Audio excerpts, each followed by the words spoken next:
आसाम के बारपेटा में आलमी अमन के लिए एक नाम अखंड कीर्तन में वर्चुअल तौर पर वजीर आजम मोदी हुए शामिल।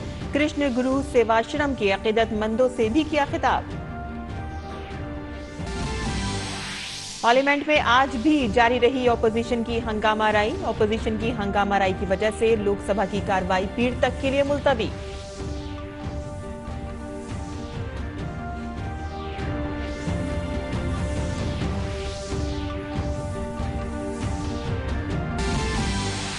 जोधपुर में जारी G20 के पहले रोज वर्किंग ग्रुप की 3 रोजा मीटिंग का आज दूसरा दिन। मरकजी वजीर गजेंद्र सिंह शेखावत ने कहा कि मीटिंग से रोजगार के मौके पैदा करने में मिलेगी बड़ी मदद। अनुराग सिंह ठाकुर ने कहा कि मुल्क के 55 मुख्तलिफ शहरों में मुनक़िद की जाएंगी G20 से जुड़ी मीटिंगें।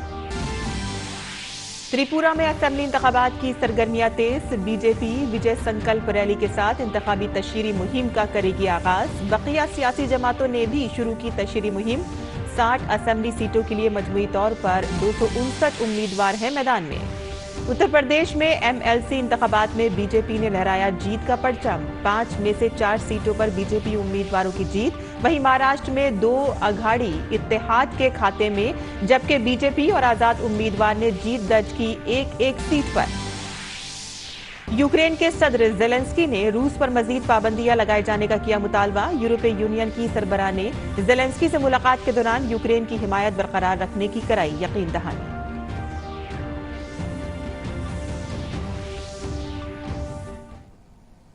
आदाब नाज़रीन, खबरनामे में आपका इस्तकबाल है। मैं हूं साइमा खान। अब खबरें तफसील से।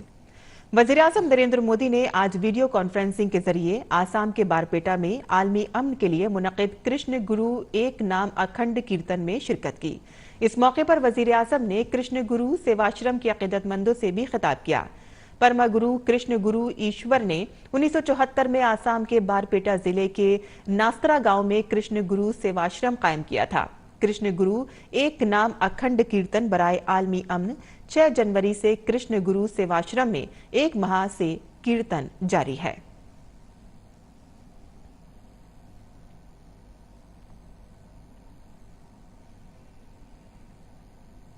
कोई भी काम, कोई भी व्यक्ति न छोटा होता है न बड़ा होता है। बीते 8-9 वर्षों में देश ने इसी भावना से, सबके साथ से, सबके विकास के लिए समर्पण भाव से कार्य किया है। आज विकास की दौड़ में जो जितना पीछे है, देश के लिए वो उतनी ही पहली प्राथमिकता है।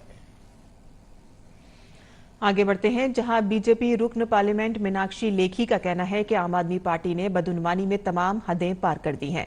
ये बात उन्होंने प्रेस कॉन्फ्रेंस से खिताब करते हुए कही। काबिल जिक्र है कि ईडी ने दिल्ली एक्साइज पॉलिसी में मुबैना घोटाला और मनी लॉन्ड्रिंग के सिलसिले में एक जिमनी चार्जशीट दाखिल की है। ईडी का दावा है कि आम आदमी पार्टी ने दिल्ली शराब घोटाले से हासिल होने वाली रकम का इस्तेमाल गोवा में इंतखाबी मुहिम में किया था। ईडी ने जिस प्रकार से निष्पक्ष जांच करके ये साबित किया है कि शराब की नीति की आड़ में जो धंधा, गोरख धंधा दिल्ली की आम आदमी पार्टी ने किया, वो नाम भी स्पष्ट हो गए हैं। मुख्यमंत्री और उप मुख्यमंत्री दोनों के नाम उसमें आते हैं। तो समझो कि आज जो हालत है इनकी वो ऐसी है कि काटो तो खून नहीं। और संवैधानिक पदों पर बैठे हुए लोग इस प्रकार की असंवैधानिक गतिविधियों में जुड़े हों और ऐसी कानून को मान्यता देने वाली एजेंसियों का अनादर करते हों, इसी से स्पष्ट है कि लगातार इन्होंने हदें पार की हैं और कानून व्यवस्था का उल्लंघन करने का प्रयास किया है। सीबीआई ने जम्मू कश्मीर में इम्तिहानात में धांधली के सिलसिले में जम्मू कश्मीर में तकरीबन 35 मकामात पर छापे मारे हैं। जम्मू कश्मीर के JKSSB पेपर लीक मामले में सीबीआई की तहकीकात जारी है। आज तहकीकाती एजेंसी जेवडिया के कचरियाल गांव पहुंची। जराये के मुताबिक टीम मेंबरान ने फाइनेंशियल अकाउंट्स असिस्टेंट का इम्तिहान पास करने वाले उम्मीदवारों से पेपर लीक केस के हवाले से मालूमात इकट्ठी की। काबिल जिक्र है कि JKSSB के साबिक चेयरमैन और साबिक इम्तिहान कंट्रोलर का नाम भी पेपर घोटाले में शामिल है।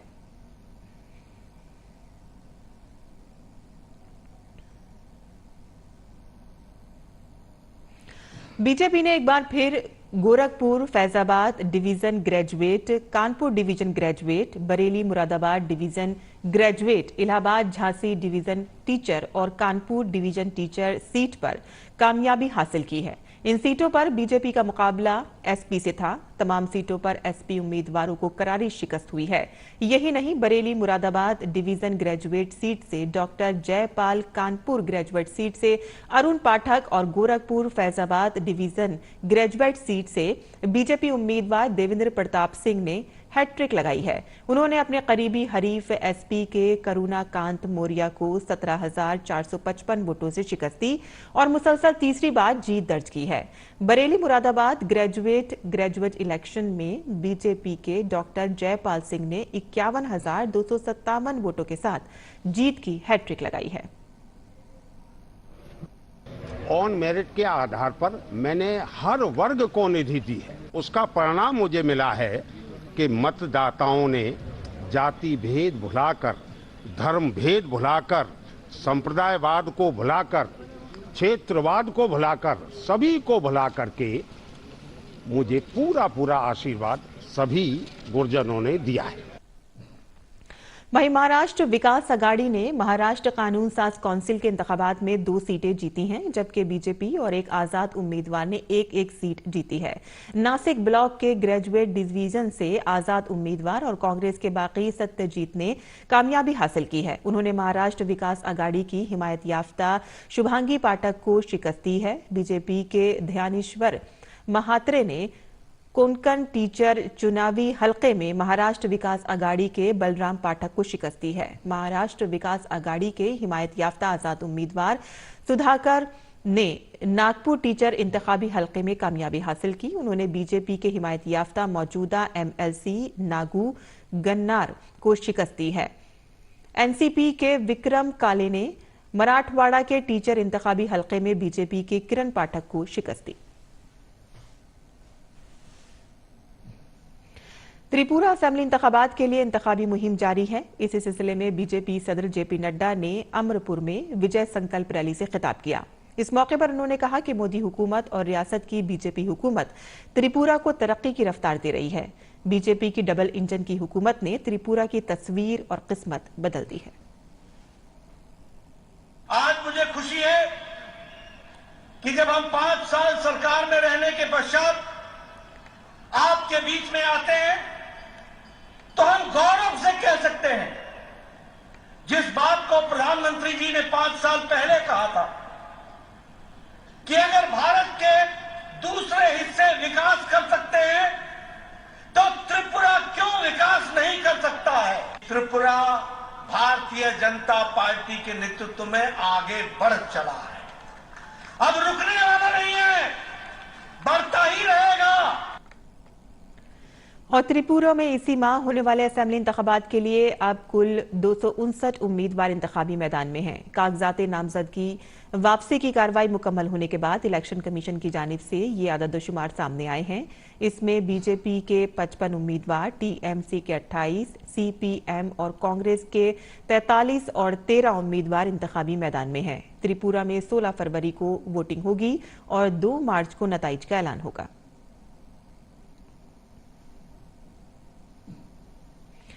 CPM की क़यादत वाले वाम मोर्चा और कांग्रेस के दरमियान त्रिपुरा में होने वाले असेंबली इंतखाबात के लिए जुमेरात को सीटों की तकसीम पर इत्तेफाक हो गया है। कागजात नामजदगी वापस लेने के लिए आखिरी दिन सीटों की तकसीम पर इत्तेफाक राय हुआ।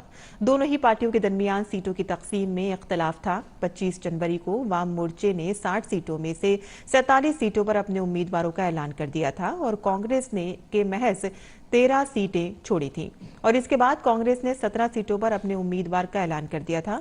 दोनों पार्टियों के दरमियान वाम मोर्चे के लिए 47 और कांग्रेस के 13 सीटों के फॉर्मूले पर इत्तेफाक राय हुआ, जिसके बाद कांग्रेस ने 17 में से 3 उम्मीदवारों के नाम वापस ले लिए। पार्लियामेंट के दोनों ऐवानों में ऑपोजिशन का हंगामा आज भी जारी रहा, जिसकी वजह से लोकसभा की कार्रवाई पहले 2 बजे तक और फिर बाद में पीड़ तक के लिए मुलतवी कर दी गई।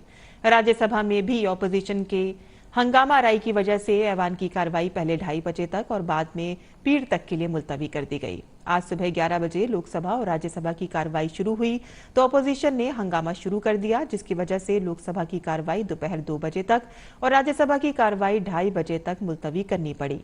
ताहम इसके बाद राज्यसभा में चेयरमैन ने ऑपोजिशन के रवैये को गैर दुरुस्त करार देते हुए कहा कि उनका नुक्ता नजर दुरुस्त नहीं है। ऑपोजिशन की जानिब से ज़ाब्ता 267 के तहत तहरीक इल्तवा के 15 नोटिस दिए गए हैं। ताहम चेयरमैन ने कवायद की अदम अमल आवरी पर सबको मुस्तरद कर दिया। माननीय महामहिम राष्ट्रपति जी का पहला अभिभाषण पर धन्यवाद प्रस्ताव है। देश के अंदर पहले जनजाति समुदाय से महिला राष्ट्रपति बनी है, जिन्होंने केंद्रीय कक्ष में अपनी बात को रखी है। हम उनको धन्यवाद नहीं देना चाहते, सदन पर चर्चा नहीं करना चाहते। राष्ट्रपति के पहले अभिभाषण पर चर्चा नहीं करना ये उचित नहीं है। माननीय सदस्यगण, मेरा आपसे आग्रह है कि आप जाइए, हम सब महामहिम राष्ट्रपति के अभिभाषण पर उनको धन्यवाद देना चाहते हैं। पार्लिमानी अमूर के वजीर अर्जुन राम मेघवाल ने ऑपोजिशन को आड़े हाथों लिया है। उन्होंने कहा कि सदर जमहूरिया का ये पहला खिताब था जिस पर तहरीक शुक्रिया पर बहस होनी थी, लेकिन ऑपोजिशन की आदत बन चुकी है कि इसमें रुकावटें डाली गई हैं। कल भी हमारे संसदीय कार्य मंत्री जी ने खड़े होकर के कहा कि राष्ट्रपति जी ने अभिभाषण दिया, हम धन्यवाद प्रस्ताव पे चर्चा करने के लिए खड़े हुए हैं। राष्ट्रपति जी का ये पहला भाषण था, हम धन्यवाद प्रस्ताव को, ये जो परंपरा है इसमें हम डिस्टरबेंस नहीं करते हैं आमतौर पे, तो ये ऐसा इशू है भी नहीं। बीएससी तय कर देगी, पर पहले बीएससी में तय हुआ है धन्यवाद प्रस्ताव पे चर्चा, उसको चर्चा जारी। अच्छा, चर्चा करते समय कुछ भी बोल सकते हो आप, ये बड़ा विषय है ना, तो फिर उनके समझ में नहीं आ रहा, उनको शायद हाउस चलने नहीं देना है, इस वजह से ऐसा कर रहे हैं। हम रिक्वेस्ट कर रहे हैं उनसे कि हाउस को चलने दें। राष्ट्रपति जी ने जो अभिभाषण दिया उस पे धन्यवाद प्रस्ताव की जो परंपरा है, उस परंपरा को वो डिस्टर्ब नहीं करें, उसको नहीं तोड़ें तो अच्छा है। मरकजी वजीर अनुराग सिंह ठाकुर ने कहा कि तनव्वुओं में इत्तेहाद हमारे मुल्क की सबसे बड़ी ताकत है। नीज दुनिया का सबसे बड़ा जमहूरी मुल्क होने के नाते आज भारत पूरी दुनिया में एक मिसाल बन चुका है। खवातीन को बाइख्तियार बनाने के बारे में बात करते हुए उन्होंने कहा कि पीएम मोदी की क़यादत में हर शोबे में तरक्की के साथ साथ खवातीन की हमजहत तरक्की के लिए खुसूसी काम किया जा रहा है। Diversity, equity and inclusion, and I feel it's a prerequisite for a healthy democracy, especially for a country like India, if we are to remain the global powerhouse in the world. It is imperative to identify and remove the barriers to women's financial inclusion and public participation. And we should ensure women's health, social security and well-being, mental, physical and emotional, is a priority for me as well as for the Modi government. Empowering women, addressing their concerns and amplifying their voices is a priority for the government of India. Patiala से कांग्रेस की लोकसभा रुकन parliament प्रणीत कौर को फौरी तौर पर party से मुअत्तल कर दिया गया है। प्रणीत कौर पंजाब के साबिक वजीर आला कैप्टन अमरिंदर सिंह की अहलिया हैं। पार्टी के जरिए जारी एक लेटर में बताया गया है कि रियासती कांग्रेस सदर के जरिए पार्टी मुखालिफ सरगर्मियों में प्रणीत कौर के शामिल होने की शिकायत की बुनियाद पर उन्हें पार्टी से मुअत्तल किया गया है। झारखंड के साबिक वजीर आला बाबूलाल मरांडी के बेटे के कत्ल में शामिल नक्सली कोला यादव को एसएसबी और पुलिस की टीम ने मुश्तरका कार्रवाई करते हुए जुमेरात को गिरफ्तार कर लिया। नक्सली कोला यादव की गिरफ्तारी चरका पत्थर थाना इलाके के रजौन पंचायत के विशनपुर में उसके घर से हुई। कोला यादव के घर पर होने की खुफिया इत्तला मिली थी और इसकी बुनियाद पर एसएसपी के जवानों ने 7 चरका पत्थर थाना की पुलिस ने मुश्तरका कार्रवाई करते हुए मुलजिम को कोला यादव को गिरफ्तार कर लिया। गिरफ्तार नक्सली से पूछताछ के बाद उसे अदालती तहवील में भेज दिया गया है। काबिल जिक्र है कि 26 अक्टूबर 2007 की रात नक्सलियों ने ग्रेनेड के चकथारी फुटबॉल मैदान में 20 फरवरी को गोली मारकर कत्ल कर दिया था। मेलोकीन में झारखंड के वजीर आला बाबूलाल मरांडी के बेटे अनूप मरांडी भी शामिल थे। नायब सदर जमहूरिया जगदीप धनखड़ आज शाम हरियाणा के फरीदाबाद जिले में मुनक्किद होने वाले 36वें सूरजकुंड बैनुल-अक़वामी दस्तकारी मेले का इफ्तिताह करेंगे। इस दौरान हरियाणा के वजीर आला मनोहर लाल खट्टर भी उनके साथ मौजूद रहेंगे। इस बार शुमाल मशरिक की 8 रियासतें आसाम, अरुणाचल प्रदेश, नागालैंड, सिक्किम, मणिपुर, मेघालय, मिजोरम और त्रिपुरा को मेले की थीम स्टेटस माना गया है, जबकि शंघाई ममालिक को मेले का शिराकतदार मुल्क बनाया गया है। ये मेला 3 फरवरी से 19 फरवरी तक जारी रहेगा। गुवाहाटी में जारी G20 तवील मुद्दती मालियाती वर्किंग ग्रुप की मीटिंग का आज दूसरा दिन है। इस मीटिंग का मरकजी मौजू ऐसा इकोसिस्टम बनाने पर जोर देना है जिससे पायदार तरक्की के लिए हर किसी को माली वसाइल तक रसाई हासिल हो सके। पायदार तरक्की के अहदाफ को हासिल करने के लिए यह ग्रुप 2021 में इटली की सरबराही में वजूद में आया था और अब भारत इस मुहिम की सरबराही कर रहा है। गुजरात फसादात पर बीबीसी की मुतनाज़ा डॉक्यूमेंट्री फिल्म पर पाबंदी के खिलाफ दायर दरख्वास्त पर सुप्रीम कोर्ट ने मरकजी हुकूमत को नोटिस जारी किया है। काबिल जिक्र है कि सहाफी N Ram, TMC leader Mahua Moitra, बुकला, Prashant Bhushan और ML शर्मा ने सुप्रीम कोर्ट में अर्जियां दायर की हैं। अदालत उज़्मा अप्रैल में तमाम अर्जियों पर एक साथ समाअत करेगा।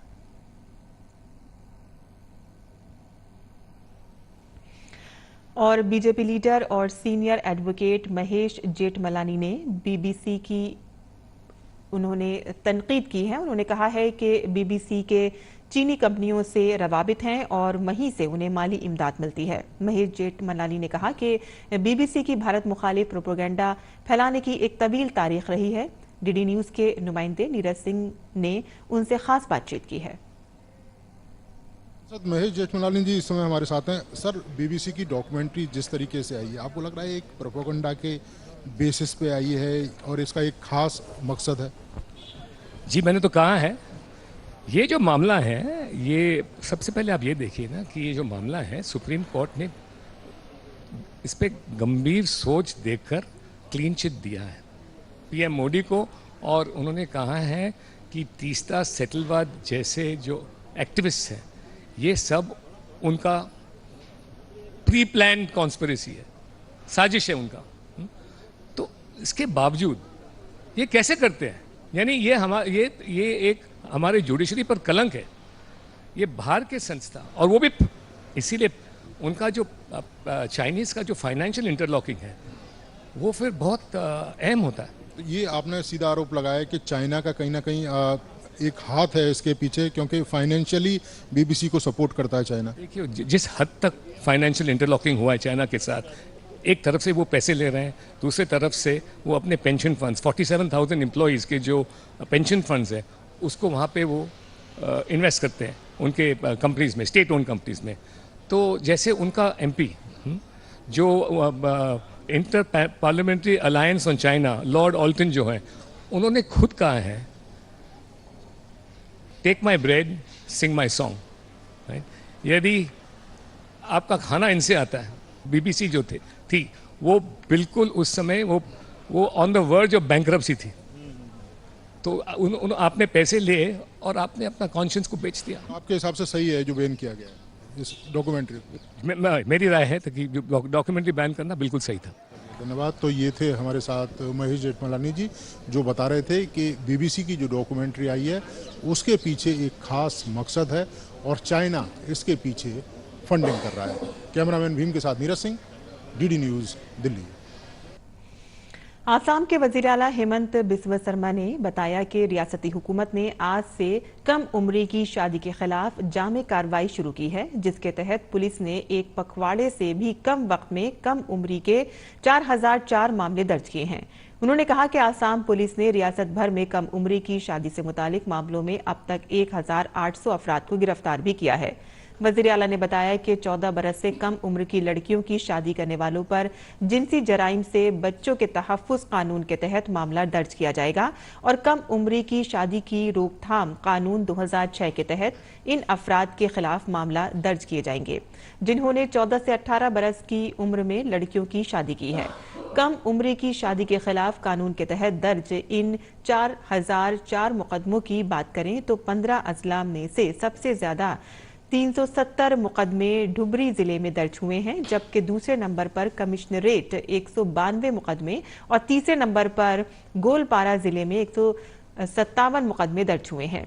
वज़ीर आला ने ट्वीट करके इन मुकदमों के बारे में कहा कि 3 फरवरी 2023 से ही इन मुकदमों की जांच शुरू कर दी जाएगी और मुकदमों से मुतालिक तफसीली जांच रिपोर्ट तैयार की जाएगी।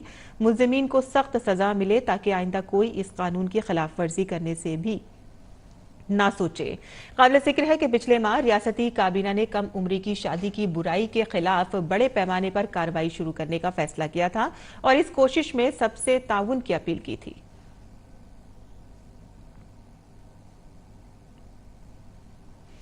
मध्य प्रदेश में मुनाकिद हो रहे खेलो इंडिया यूथ गेम्स 2022 की मेजबानी रियासती शहर उज्जैन भी पीछे नहीं है। उज्जैन में इन दिनों योगासन मुकाबला मुनाकिद किया जा रहा है। ऐसे में यहां आने वाले खिलाड़ी उज्जैन को लेकर कैसा नजरिया रखते हैं और इसी पर हमारे नुमाइंदे गौरव ने खास उन लोगों से बातचीत की है।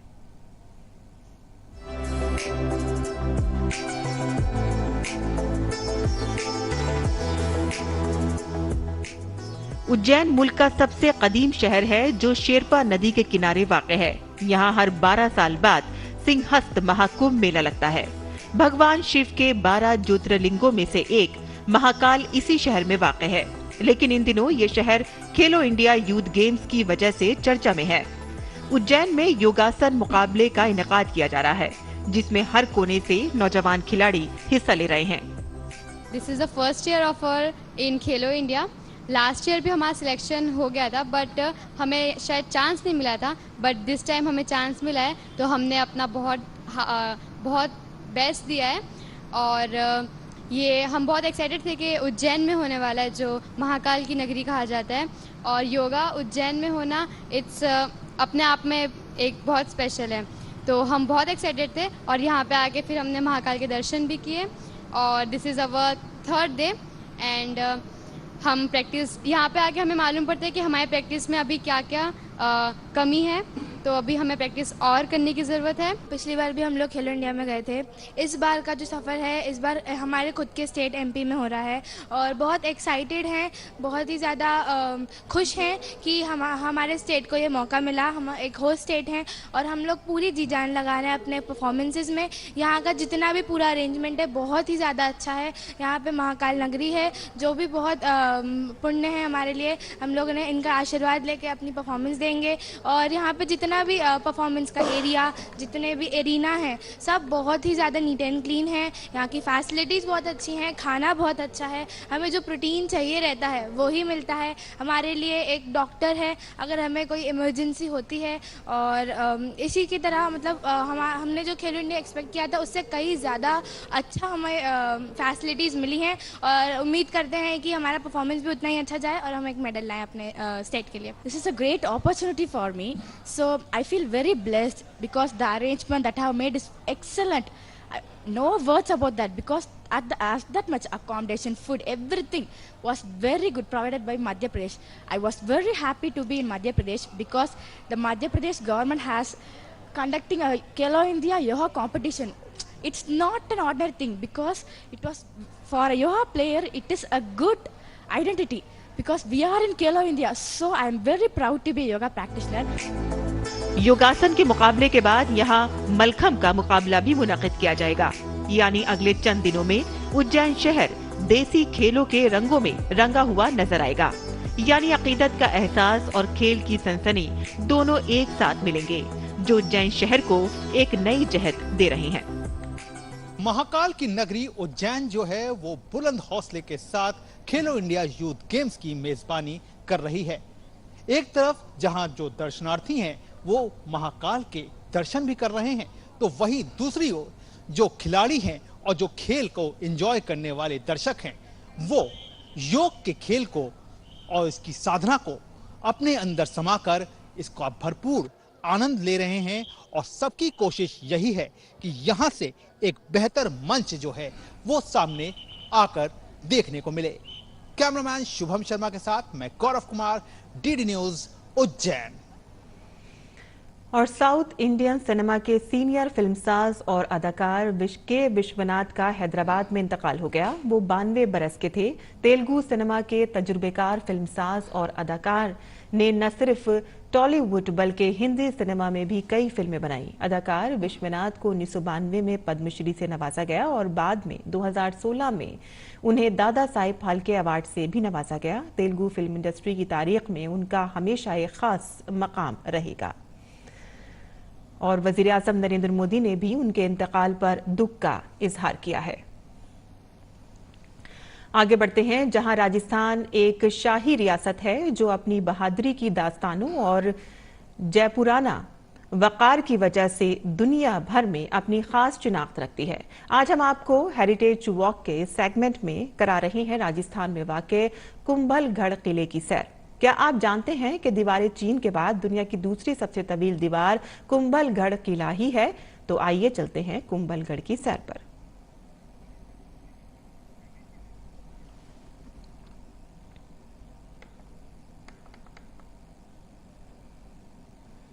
तो राजस्थान का कुंभलगढ़ किला जो है वो अपने आप में बेहद मकबूल है। यहाँ सैयाह दूर दूर से इस किले को देखने के लिए पहुंचते हैं।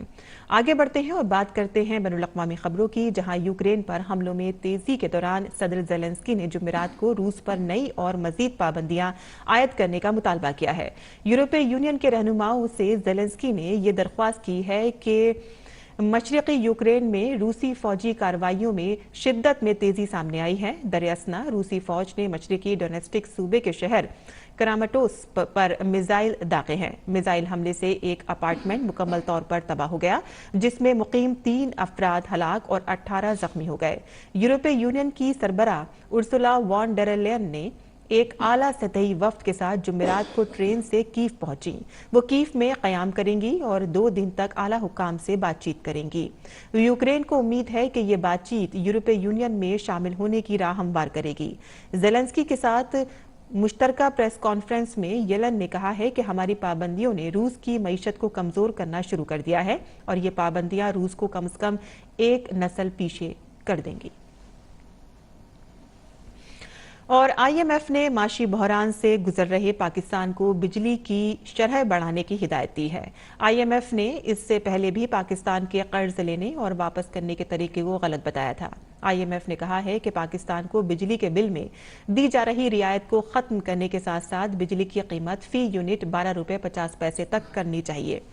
इन दोनों तरीकों से हुकूमत को 335 अरब रुपए का मुनाफा होगा। IMF हुक्काम की एक टीम पाकिस्तान पहुंचकर पीर से माशी सूरत हाल का जायजा ले रही है।